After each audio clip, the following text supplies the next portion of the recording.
I have been doing some research lately on dowsing, and I want to bring you up to date on what I've been finding. First of all, in order for me to describe this, when a cell in the body, the way the cells receive nutrients is they will wait till an ion of an element floats by, and then they will open up and then take in that element. It's called gating or ligand gating. You can look it up. And if there is venom in the body from a snake or a scorpion or a spider, that will prevent the cell from being able to recognize the ion, and so it will not open up and take in the element, and the cells will die because they cannot communicate in the ion level. It is also very similar where a cell would open up and take in an element, where people have found that a person, and a lot of people are sensitive and can do this, they will take like a food item, they will hold it to their chest or to their stomach, and they will feel a sensation of the body like reaching out to grab it, a leaning forward into it, just like a cell taking and grabbing that element. And if their bodies do not want it, they will feel a leaning away from it, a leaning back. But it is interesting, just like with the cell, just like with the human body, there is an ion interaction and a physical sensation of moving forward or moving away from a particular item. Now, here we go into, this is not supernatural, this is just all natural stuff. It's how the cells communicate, it's how things work. And the same thing, I have put out a pendulum science video that you can go and look at if you want more details on this. But what I found is that the body has a field where it detects ions within a certain range. And if I hold a pendulum, and a lot of people can do this, but there's even more people that cannot. But if I hold a pendulum over something, my body will, if I want it, the pendulum will begin to move one way, and if I don't want it, the pendulum will begin to move the other way. And there's two factors that have that affect this. One of which is a natural affecting of the nerves, where if you take a laser pen and point it at a far distant wall, and then you like put salt in your hand, if your body wants that salt, you will notice that the random shaking of your hand, you'll notice by the laser on the wall that every couple seconds you will get an arc that will go clockwise or counterclockwise, just an arc.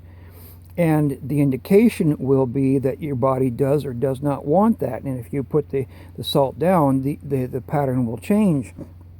That's one of the things that affects the pendulum, is that natural thing. But there's also, just like the body or a cell grabbing something, opening up and taking in an element, or the body leaning forward or backward whether it wants something, when the pendulum begins to move clockwise or counterclockwise, I observed that the sensation is to lean into. The more my body wants something, that there's an involuntary leaning into the swing. And when I did thorough testing on this, I would take instead of using a pendulum, use a suspended rod, and I could not detect anything. It's like the energy field moves around it, and I needed something round in order to make it work. If I tested a pendulum that was not round but this way, then it would tend to want to swing in the direction of the pendulum movement as the energy flows around it. Again, this is not supernatural, this is just very, very natural. It's the way these energy flows work.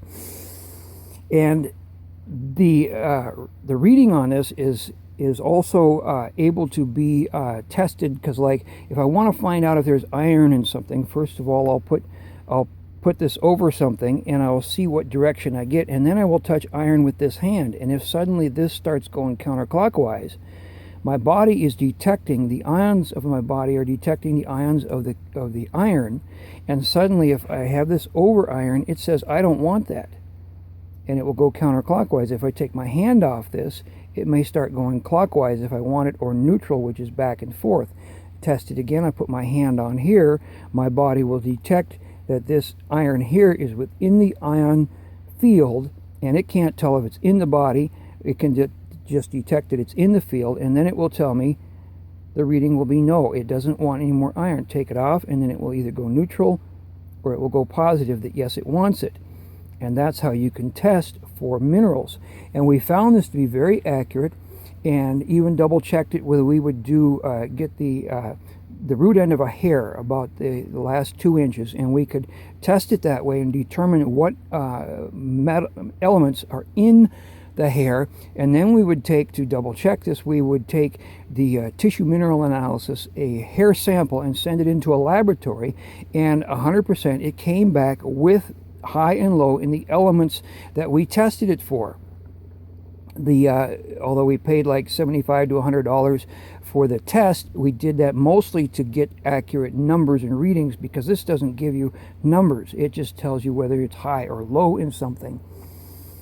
Then to make things more interesting, we started taking a product called Ormus, and Ormus has a lot of monatomic gold in it, and the pendulum reading changed. And what it did was, we found instead of having to touch the element, we were actually able to think of the element. Or I'd think lead, and it would start going counterclockwise to detect the lead. Actually, what would be happening technically is, if I thought lead, my body ion fields would read high in lead, and so if there was lead in the object, it would start reading counterclockwise, that it did not want it. And this was really fascinating, and we double checked that too with the tissue mineral analysis, and it was reading. Oh, and another way too that we tested to make sure that the batteries work is, we have we're not too organized in our house when it comes to batteries. So we've got all these AA batteries we put in the refrigerator. We don't keep them in the right packaging. We just dump them all together, put them in the fridge in a bag. So if an electric toothbrush goes dead, I have to go over to the bag, and I have to check to find out which of these batteries still has a charge in it. And a lot of times they've been in there a while and they've lost their charge. So I'll take the battery and I'll hold the pendulum over it, and if the pendulum starts to swing wild over it, I know that there's a charge in the battery. If the pendulum just sits there like it's dumb, doesn't recognize anything, then I know it's a dead battery. And we can double check it by taking these batteries, the ones that the pendulum says are charged, put it in an electric toothbrush, and they always work. The ones that it says they're dead, we put it in an electric toothbrush, and they never work. The thing is quite accurate. How it works exactly, not exactly sure, but every time we test it, it works.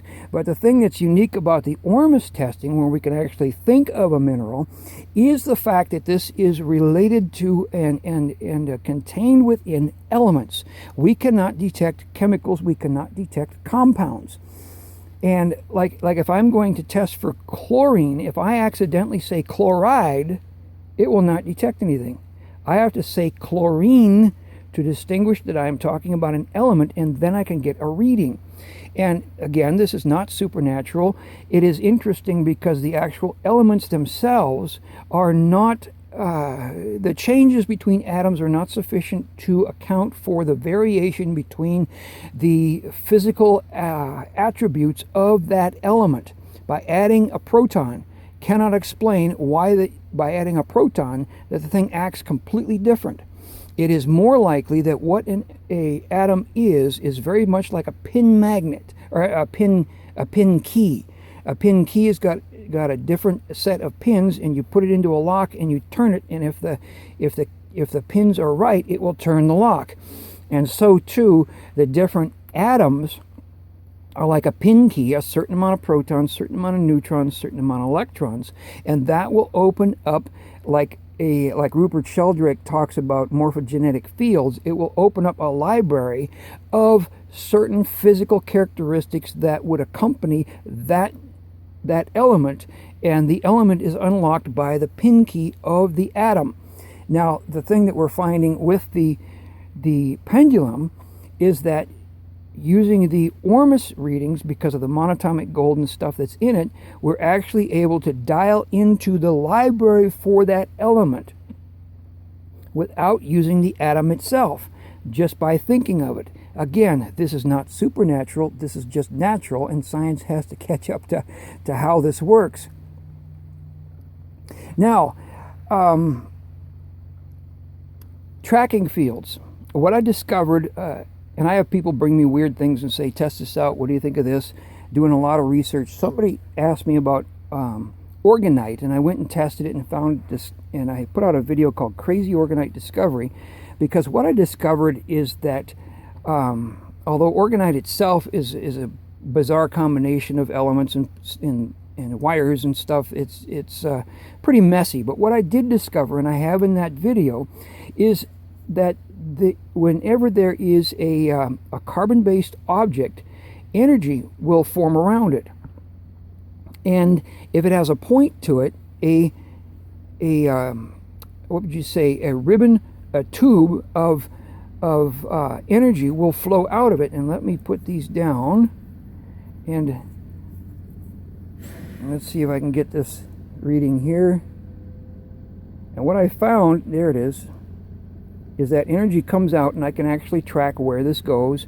And in that video series, I described where they go, what they do, and yada yada yada. I also discovered that there is, off the bottoms of these, a collector field, and I went into detail about that, and that reads as a negative field because it's actually pulling in energy and sending it out there. And then I wanted to test to see how bugs work, so I put a couple antennas on here, and for testing like this, they don't have to be metal. They can be anything, plastic even. So there's my bug with two antennas coming off, and the thing that's fascinating is instead of one point coming off, there's actually 2 points, and I get a negative reading off of it, a counterclockwise reading. Whereas with this, I get a clockwise reading. With the, once it's split, I get a counterclockwise reading, which I don't know why, but what happens then is the energy field that would normally come off here is split, and the longer the antennas, the higher the velocity of the energy fields that are coming off these. These are tracking fields, and I go into detail in that video series about how the tracking fields work. But this is no different than what is happening with water dowsing. When people take a couple of dowsing rods, and these are just coat hangers that I bent up, and I twisted coat hangers here to give me something easy to work with here. All you're doing is turning yourself into a bug, or as they call it, doodle bugging. And these are your antennas, and what you're looking for is the same sensation that a bug will get. And so there's nothing supernatural here. This is as natural as a bug's antennas. You're just becoming a bug, and you're using all the physics that a bug would use. Okay, let me look at my notes real quick. Okay, one of the things that first interested me in the dowsing is that my father was working for the forestry department in Arizona, and one of his jobs, he and another fellow, they were hired to go out into the desert and to locate buildings that had been dilapidated, old campsites, and things that hikers had seen but were not on a GPS, were not on a map. So they were trying to help the forestry division map out, find out where these things that all these hikers had said that they had seen.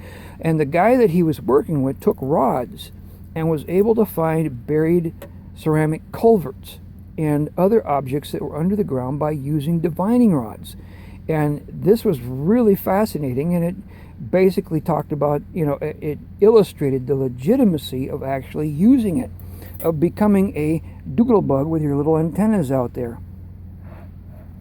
So I started using these, and one of the first things that I found is I tried this at home on my cement driveway, and every time I would come over a crack in the cement, they would cross. So I thought, that's weird. I'd walk down the cement, and every time I got to a crack, they would cross. It's like, okay, that's really, really fascinating. And so then I went inside the house, and I set a jug of water on our kitchen table, our dining room table, and I started walking toward it with the rods out. And how these rods work, if you've never used them before, you either hold them loosely in your hand, but the object is to lean them up, and if you have them way down, they'll stay down. But you want to lean them back so that they're almost swinging outward. Then keep them right there on the verge of swinging outward. There you go. And then you'd start walking toward things. You actually have to keep them apart here, but they're disappearing off the screen. But you just keep them leaning, and then you walk forward and then to see where they cross. So anyhow, I'm in my house, and I'm heading toward this jug of water. And I'm walking along, and I'm not 10, 15 feet away from it, and suddenly they cross. It's like, what? Back up, they uncross. Walk forward, they cross. And I looked up, and I was underneath a ceiling fan that was running. I thought, oh, the wind must be causing these to cross. And I thought, well, how do I check this? So what I did is I turned off the ceiling fan really quick so that the blades were still going, the wind was still going, and I walked under them again, and they did not cross. I thought, okay, so it's not the blades, it's not the wind. I went back and put power to the thing again, and they crossed when I went under it. I thought, okay, there is something coming out of that fan that's coming straight down, and it's coming when the motors are powered. So then what I did is I took my pendulum, and I can detect elements, and I put it into that energy that was coming down, and it was copper. And then I went and did a test by taking a battery and touching the negative end of the battery and holding it into that field. It started going clockwise, which means that there is a positive charge to the field. And then I took the battery and I flipped it over, and I was touching the positive end of the field of the battery, held it into the field, and it went counterclockwise, which means I was charging myself with cation charge from the battery, and the pendulum was going counterclockwise. It said it did not want any more. So what I knew was that there was a column of energy. It was copper, and it was positively charged. It was cations. So then the question came, well, here's this column of copper cations. What is causing it to become a column? My first thought was it's probably due to the windings of the motor. And so then I went over to a blender that we have. I took the blender part off and used the base, and I started the blender up, and sure enough, we got the column of positively charged copper cations coming out of it. And I thought, okay, well, it's probably, again, the windings are in that direction. So I took the blender, turned it over on its side so that the windings were in the sideways direction, turned it on, and sure enough, the column was coming up the top again. So no matter how I tipped the motor, it was producing a column of copper cations going up. And I thought, well, what about down? So I slid it off over to the edge of the counter and just held it there, and then I checked under it, and sure enough, the column went all the way down through it. So what was happening was that a column going all the way through the blender bottom, it was going up and down. Well, then my next thought was, is this related? Why is it up and down? Is it related to the anion charge of the earth that causes it to create this column? And so then what I did is I took a silver fabric like this. This is an earthing pillowcase, and it's grounded, so it has an anion charge to it, and it's grounded to the earth. And I held this up next to where the column was, and the column did not change. Even though it had a cation charge and this has an anion charge, it did not affect the column at all. So I knew then that it was not related to the anion charge because it did not deflect or move the column. So I hypothesized that it's related to the bands, and there must be just bands or fibers of gravitational energy. You know, imagine if there's just a lot of fibers or bands and you inject something into it, they are forced to go up and down. So that is what I'm theorizing, is that there's bands of gravitational energy, and the introduction of energy into that, it is squeezed into a column because of the gravitational bands. Now, then we go to water. And I wanted to test water, and I thought, well, okay, well, how am I going to do this? I thought, well, I could try using the Ormus test, because I can test for elements, and I also pick up the fields that are coming off of here, which are not elements. It's another type of energy. I thought, well, maybe I can pick up an energy off of this. So I held it over it, and I said, dark matter, nothing. Dark energy, nothing. 0 point energy, nothing. So then I shook it, and I said, dark matter, it's nothing. Dark energy, nothing. Shook it, 0 point energy. What in the world? And it started moving. I thought, okay, this is interesting. Do that again. 0 point energy. Something that reads as 0 point energy. And then I noticed when the water stopped moving, the pendulum stopped moving. So whatever it is, it reads as 0 point energy occurs when the water is agitated. And then I thought, well, wait a minute. It doesn't read when it's still. It reads when it's agitated. To what degree? And I started testing to see what degree of agitation was required to get this thing to generate. Still water will not generate the 0 point field. Then I took it into a bowl and gave it a gentle spin. It would not generate the field. Then I went and I ran it through a pipe to see if moving water would do it, and moving through a pipe would not do it. So, yet people can read these in a pipe if the pipe is older. An older pipe will work because it gets sediment built up on the bottom and along the walls. Sediment acts as a grabber. It makes the walls rough, so as the water passes through it, the sediment is grabbing it and the thing will agitate. So what I'm finding here, let's shake this up, 0 point energy, and it calmed down. It's still swinging there, but nothing. So it takes what I would describe as chaotic, random agitation to make the thing generate or interact or interface or whatever it does with 0 point energy.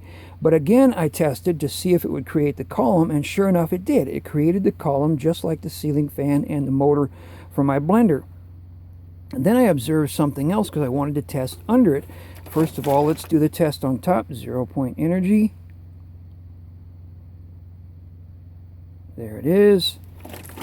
0 point energy. Now watch this. 0 point energy. Underneath, the column of 0 point energy reads clockwise. Above it, the column reads counterclockwise. Now, I did not know if this is 0 point energy that there are two different forms of it. I didn't know that, if that's what we're looking at.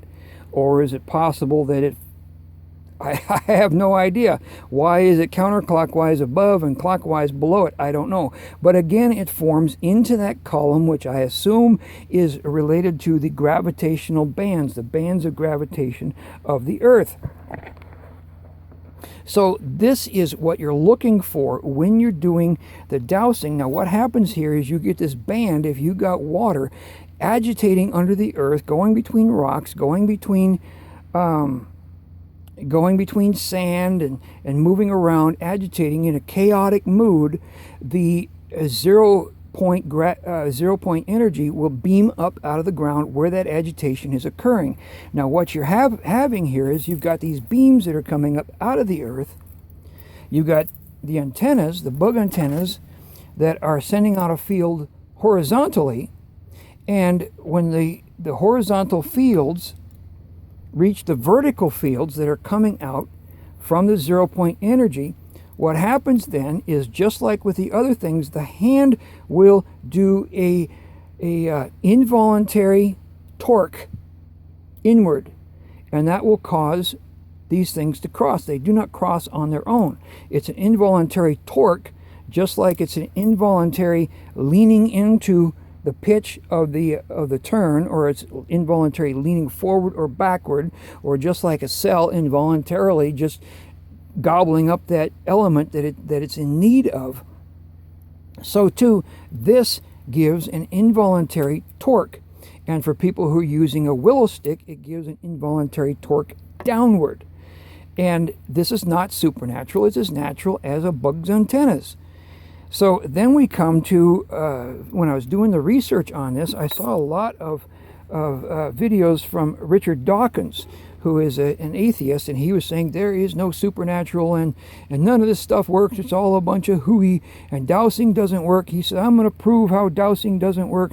And so he set up an experiment, which he says is official, and this is how he did it. He got these containers that you couldn't see into, and in some of the containers he put bottles of water, and in some of the containers he put bottles of sand, and they were numbered, and people who were dowsers were supposed to go in there and detect the bottles of water, and they couldn't do it, beyond just normal chance. And he said, well, therefore that proves that dowsing doesn't work. But the problem is the water he's using is stationary. Stationary water does not generate the 0-point energy that the dowsers are picking up. Dowsers are picking up the water that's flowing through older pipes that is being agitated, because it has to have the chaotic agitation in order to generate the 0-point energy, or they're picking up water that's flowing underneath the ground between the rocks, and the same works with oil. Oil flowing and agitating. You can take a bottle of oil out of your refrigerator and shake it up, and the pendulums will, or the rods will cross over it, because the 0-point energy is producing that column. It's doing the same agitation. But so Richard Dawkins, he has the stationary water, and the dowsers can't find it. He says, therefore, that proves that dowsing doesn't work, and there is nothing supernatural. But the first mistake, dowsing is not supernatural. It's natural, just like a bug's antennas. And then he set up another experiment where in the basement of a house they put in new pipes run in different directions, and he would determine what direction of pipe would get water flowing through it. So he would have the water flowing through it. He would send the dowser upstairs, and they would have to tell him what direction the pipe was flowing, and they couldn't do it. But again, he was not agitating the water. He was sending it smoothly through a smooth, brand new pipe. There was no chaotic agitation of the water to initiate the 0-point energy column that would form. And so Richard Dawkins, putting together a faulty experiment using stationary water and using still water, or not still water, but moving water that's non-agitated. And then he says, well, obviously there is no dowsing. Dowsing is a hoax, and there is nothing supernatural. Again, dowsing is not supernatural, but it doesn't work if you don't have chaotic agitation of the water for the 0-point energy to create the columns between the bands of gravitation. And another factor that comes into play, which is really fascinating, is that groups of this is just stones that I picked up in Florida. It's seashells, high in carbon. Groups of carbon-based objects will form a morphic field. That reads right. And it's like if it's like if it's like birds in the air, it will form a bubble around them. And in that morphic field, something happens to where they can actually fly as a unit, where they can share the same mind and instincts if they are in that morphic field, which is like a bubble. The same happens with fish. Fish can move as a unit because they're sharing the same mind and instincts inside that morphic field. And the same thing occurs with packs of animals, herds. It's common. It's not supernatural. It's natural. But the thing that was interesting here is that I can detect the morphic field. I can detect the distance to which it goes. And the interesting thing is that if I say this will not work, then I cannot detect a morphic field. Whether the morphic field stops or whether I just cannot detect it, I don't know. But the declaration of unbelief stopped that field from being detectable. Now, when I tested this and said this will not work, the points, when they have the points, here we go, it still works if I declare it. But for some reason, the morphic field, the dome, whereas this is producing a tracking field, which is a tube that goes way out and starts tracking things, and that's another video. But the morphic field stops, or at least cannot be detected by the declaration of unbelief. And so here also in Richard Dawkins' experiments, when they're setting up these things to prove a theory, to disprove things, to, you know, he's a verbal skeptic, and by his verbal skepticism, I wonder how many fields, even with dowsing, can that verbal skepticism shut down? Because as they found out in quantum physics, that the experimenter, the one who's doing the observing, actually becomes part of the experiment. And so to here, this field, the morphic field that gathers around here, shuts down or cannot be detected by the declaration. I can think in my mind this will not work, and it will not affect it. But if I say it, this will not work, then it will affect it. So I really wonder too about Dawkins' experiments, how much of what he is finding as far as people not being able to do these things, whether it's mind reading or whatever else, is their inability is actually related to his verbal skepticism, or even the energy of his mind, and that with that predetermined skepticism that this will not work, that this is impossible. And so it's really interesting because Dawson's test, his testing of the water, is invalid because he's using stationary water or gently flowing water, not agitated water that will produce the 0 point energy.